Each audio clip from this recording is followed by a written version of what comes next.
To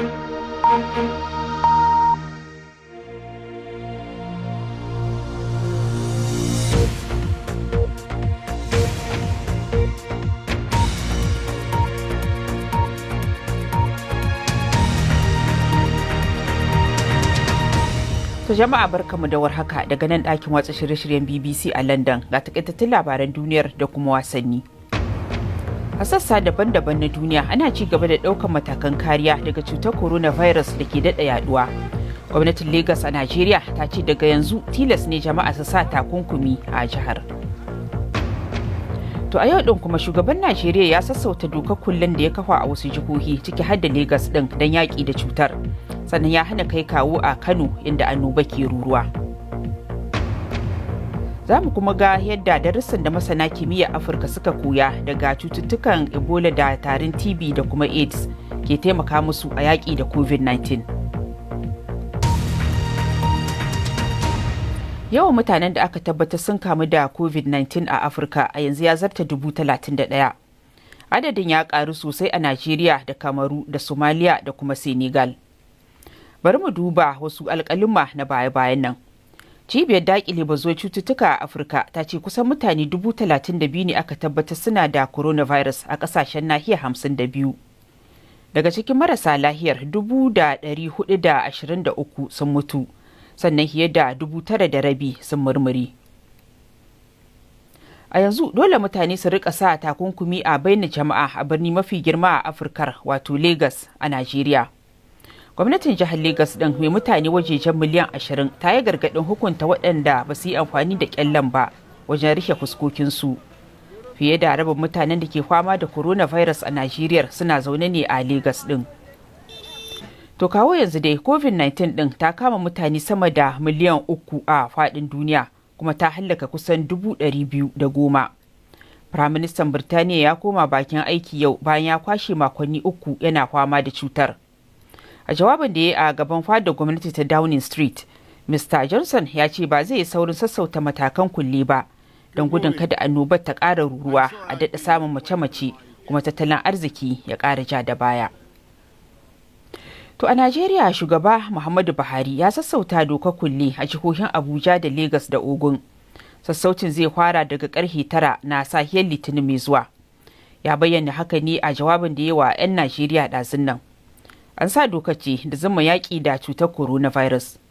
Shugaba Buhari ya kuma sa doka hana hita ta mako 2 a Kano inda a yanzu annoba ke ruruwa.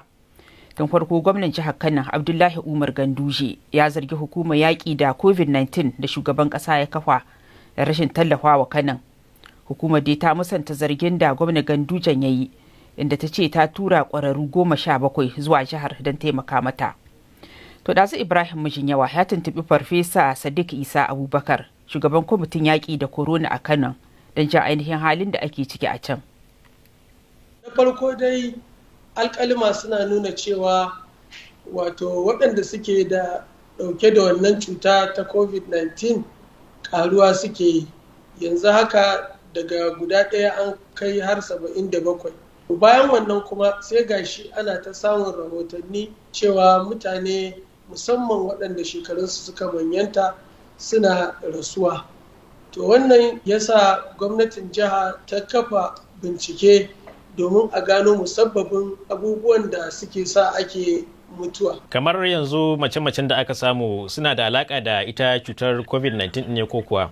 Wato yana da wuya kai tsaye mutum ya ce su ne suka jawo. Na farko dai saboda kasancewar mutanen da ke rasuwan su mutane ne waɗanda shekarunsu suka data, watakila akwai cutar COVID-19 a cikin abubuwan da suke jawowa. Banda ita kuma in kai la'akari da cewa yanzu sauran cututtuka kamar su ciwon koda, ciwon zuciya, cututtuka na kansa, cututtuka na hanta da makamantansu da hawan jini da su ciwon suga wanda suna buƙatar a riƙa bibiyan mutane ana yi musu magani.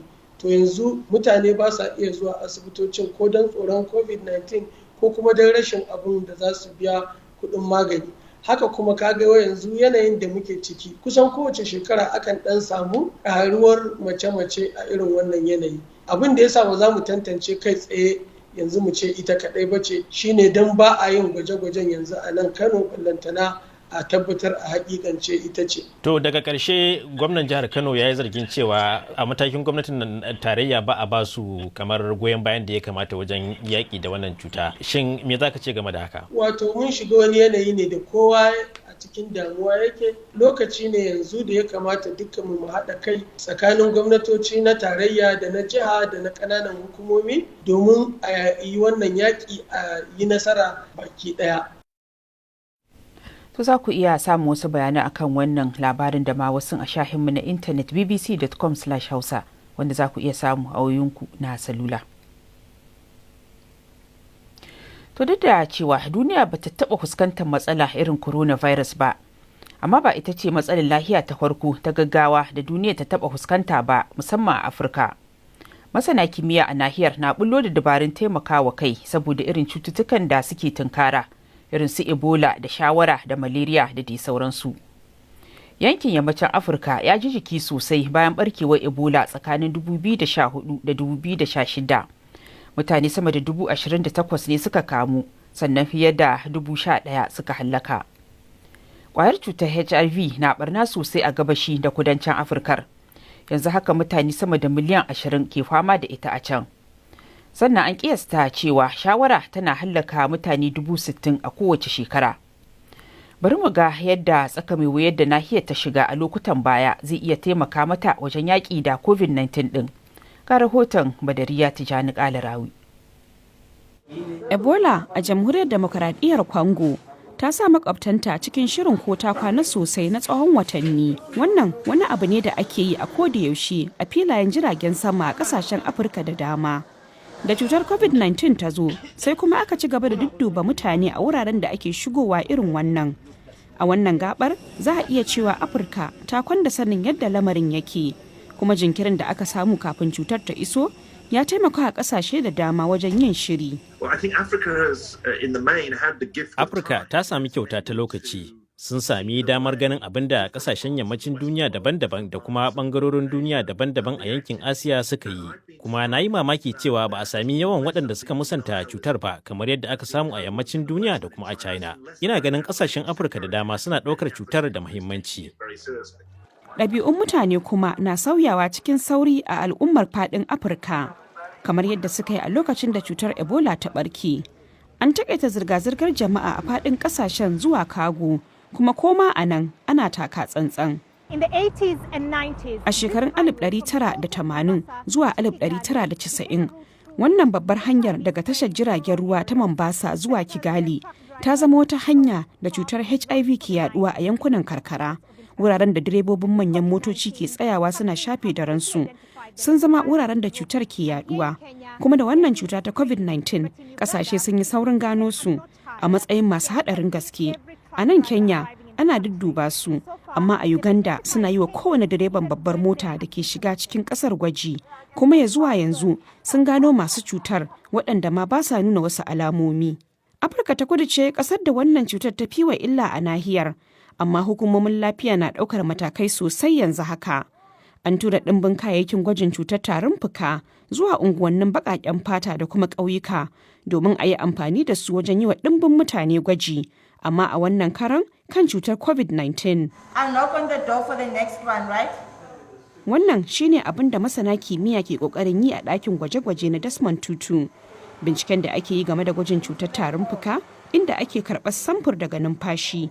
A yanzu ya koma binciken COVID-19. Damar da nahiyar ke da shi na daƙile wannan babban bala'i ta dogara ne da nasarar martanin da ta mayar cikin sauri mai ƙarfi ga annobar. Amma har yanzu dai ya yi wuri a ce idan hakan na aiki. To za ku samu dukan waɗannan labaran a shahinmu na intanet wato bbc.com/hausa. Za ku kuma iya tafka muhawara akan labaran da ma wasunsu a dandalinmu na BBC Hausa Facebook. Akwai kuma labarai da ɗumi-ɗuminsu idan kuna so a shahinmu na Twitter wato @BBC Hausa. Amma yanzu Aishatu Musa ke cewa sai an ku daga nan BBC London.